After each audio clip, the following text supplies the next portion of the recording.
Pervers narcissique, peut-on déjouer le piège de ces pervers? Est-il possible de déceler ces personnalités perverses? C'est ce qu'on voit aujourd'hui dans cette nouvelle vidéo.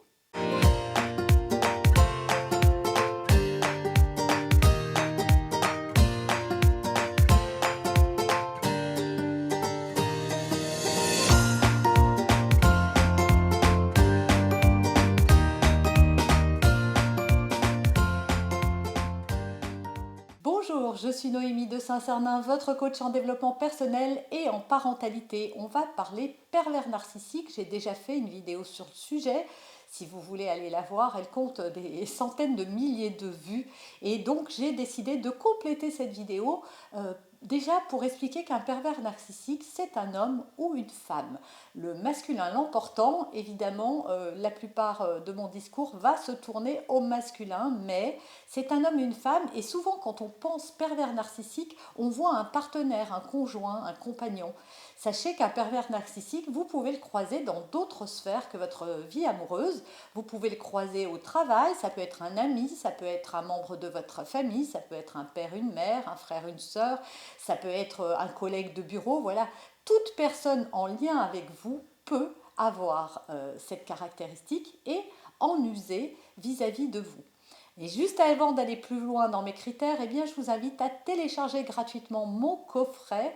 Inscrivez-vous, vous avez le lien qui apparaît sur la vidéo, mais également en description et dans les commentaires, si vous voulez aller encore plus loin. Une des caractéristiques principales du pervers narcissique, ou de la perverse, hein, vous avez compris, souvent dans les commentaires on me dit oui, ce n'est pas que des messieurs, les femmes aussi, évidemment, ce n'est pas réservé à la jante masculine. Donc la caractéristique principale, c'est quelqu'un de charmant, de sympathique, de séduisant même. Mais il faut savoir que quand on rentre dans le piège du pervers, c'est une expérience destructrice à laquelle on va s'exposer. Alors, mais voyons tout de suite maintenant, et je vais les développer, les 5 critères qui vous permettent de cerner ces personnalités.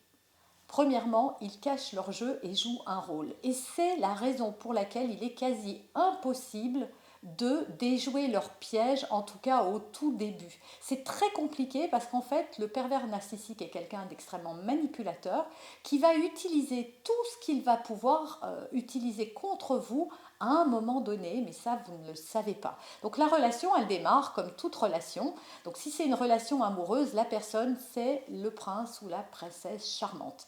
C'est-à-dire que c'est vraiment quelqu'un qui répond à tous vos besoins, à tous vos désirs.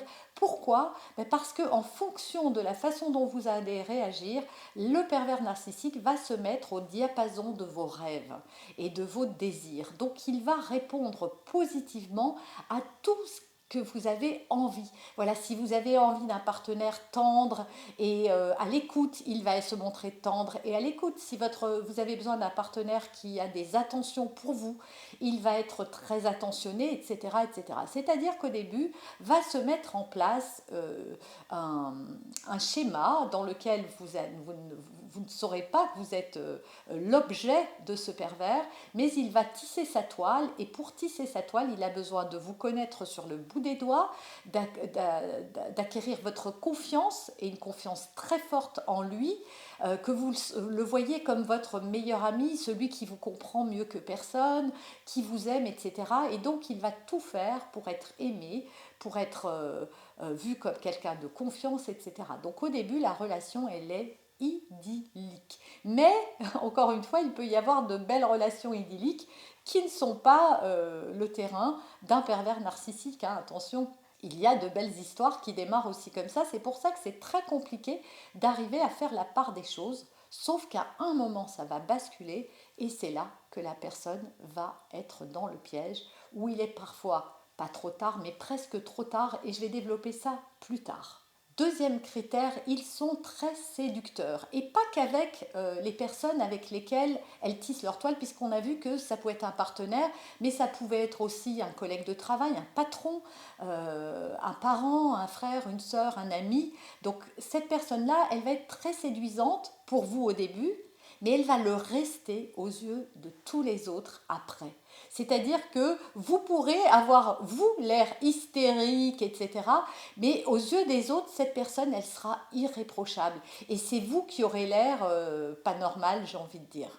Troisième critère, toutes les histoires qui commencent avec un pervers narcissique ont l'air idéales au début, c'est ce que je vous disais. C'est le conte de fées dans les relations amoureuses, c'est le patron formidable dans une relation professionnelle, c'est l'ami génial qui est là à chaque instant, qui nous comprend et qui est à l'écoute. Voilà, la relation démarre toujours comme ça. Quatrième chose qu'il faut savoir sur les pervers narcissiques, c'est qu'en réalité, ils ne vous aiment pas. Ce n'est pas de l'amour et ça ne le sera jamais. Et le problème, c'est que quand on est tombé amoureux d'un pervers narcissique ou amoureuse, ce qui se passe, c'est qu'après, on veut retrouver la relation du début. Parce que le pervers narcissique, il va jouer le chaud, le froid. Hein. Ça va être un en dents de scie, c'est-à-dire quand il va sentir qu'il perd son emprise, il va redevenir la personne que vous avez aimée et la personne que vous avez connue, celle qui vous a séduite. Et donc vous allez vous dire, ah ben c'est bon, il a eu une mauvaise passe, surtout qu'il va trouver, comme il est très manipulateur, toutes les raisons pour vous l'excusier, jusqu'à aller à pleurer, à se servir de son passé en vous disant que c'est la faute de papa qui n'était pas gentil ou qui s'est fait violer quand il était jeune, etc., etc. Il va attirer, il va jouer sur la corde sensible, c'est-à-dire qu'il va jouer sur la corde de l'amour. Sauf que lui n'est pas amoureux. Il ou elle, encore une fois, ne vous aime pas. Ce n'est pas de l'amour. Cette personne-là se nourrit un peu comme un vampire. Il se nourrit de la supériorité qu'il exerce sur vous. Ça le nourrit, ça le galvanise de voir l'emprise qu'il peut avoir sur une personne, mais ce n'est jamais, jamais de l'amour. Et c'est pour ça que c'est difficile de quitter un pervers. Ceci étant, jamais une relation, on ne devra accepter certaines choses dans une relation. Et que quand le vent tourne, effectivement, on peut donner une chance une fois, mais une fois. Et c'est là où les victimes font toute la même erreur. C'est que sous couvert de retrouver cette personne, et comme elles l'ont de temps en temps, elles sont comme des drogués, j'ai envie de dire, qui attendent de pouvoir reprendre cette dose, que la personne redevienne. Elles ont aussi, elles portent le costume du sauveur qui va pouvoir libérer leur amoureux ou leur amoureuse de tous ces démons. Et donc elles vont décupler de plein de choses, c'est-à-dire qu'elles vont se nier elles-mêmes, qu'elles vont se soumettre, qu'elles vont se couper de leur relation, que si la personne leur dit j'ai envie que tu aies les cheveux roux, elles vont devenir rousses, j'ai envie que tu t'habilles autrement, elles vont s'habiller autrement, etc.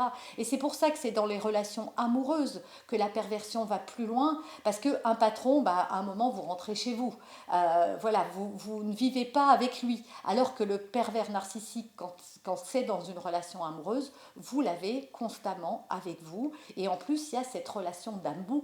Le pervers, vous l'avez constamment avec vous, il vit avec vous, vous partagez en plus un quotidien, un foyer, un toit, des amis, des amitiés et autres. Et donc, c'est plus difficile parce qu'il y a aussi ce lien amoureux qui fait que c'est difficile de quitter quelqu'un qu'on aime. Et comme il a tout fait pour vous rendre très dépendante de lui ou dépendant de lui, eh bien, vous allez avoir du mal à vous détacher. Or, il faut vraiment à un moment se dire que non, ce n'est pas de l'amour et que vous méritez mieux. Et enfin, cinquième critère à prendre en compte si vous vivez actuellement une relation toxique et que vous avez du mal à vous en libérer, sachez que le pervers narcissique n'avouera jamais avoir tort, il ne se remettra jamais en question et il ne changera pas à moins de lui entamer une thérapie ou entamer un chemin de guérison. Or, comme il ne veut pas changer parce qu'il ne se remet pas en question, voilà, pour lui, il n'a pas de problème, du tout, du tout. C'est comme s'il était dénué de sentiments, c'est quelqu'un de très froid, en fait, au fond. Donc, comme il ne cherche pas à changer, vous pourrez faire tout ce que vous voulez, ça ne changera rien. Le pire qui puisse vous arriver, c'est d'attendre, d'attendre et d'attendre encore. Et souvent, le moment où ça bascule avec un pervers narcissique, quand on est dans une relation amoureuse, c'est quand il sent que son emprise, il l'a encore plus forte. Vous tombez enceinte, vous vous mariez, vous quittez, il vous a isolé de toutes les personnes qui vous aimaient, il vous a dit, voilà, je vais travailler pour toi, je veux que tu sois une princesse, ou voilà, ou quoi, et donc il faut que tu arrêtes de travailler, donc ça fait longtemps que vous n'avez pas travaillé. Donc voilà, il vous met dans une forme de dépendance. Et c'est cette dépendance qui vous empêche après d'en sortir parce que vous êtes terrorisé à l'idée de vous retrouver sans ressources ou avec un enfant, vous avez parfois peur de lui, sauf que rien ne justifie la violence et vivre avec un pervers narcissique, c'est vivre dans une forme de violence. Ils ne sont pas tous violents physiquement, mais ils le sont verbalement et psychologiquement tous. Et ça, c'est inacceptable. Voilà, j'espère que cette vidéo, ça vous aura plu. J'espère que ça vous aura apporté un autre éclairage par rapport à cette vidéo qui plaît énormément, puisque je crois qu'au moment où je fais celle-ci, elle a plus de 200 000 vues. Donc je vous invite à les visionner toutes les deux. Et si vous êtes dans ce cas, eh bien, j'espère que ça va vous aider à voir les choses autrement et à vous donner envie de quitter cette personne parce que cette relation toxique ne changera jamais, ça ne peut qu'empirer. Et enfin, si vous connaissez quelqu'un autour de vous, soyez indulgent parce que cette personne est véritablement sous emprise et il est très difficile de se retirer d'une emprise. Si vous avez aimé cette vidéo, eh bien likez-la, partagez-la, commentez-la et on se retrouve très vite et très bientôt dans une prochaine vidéo.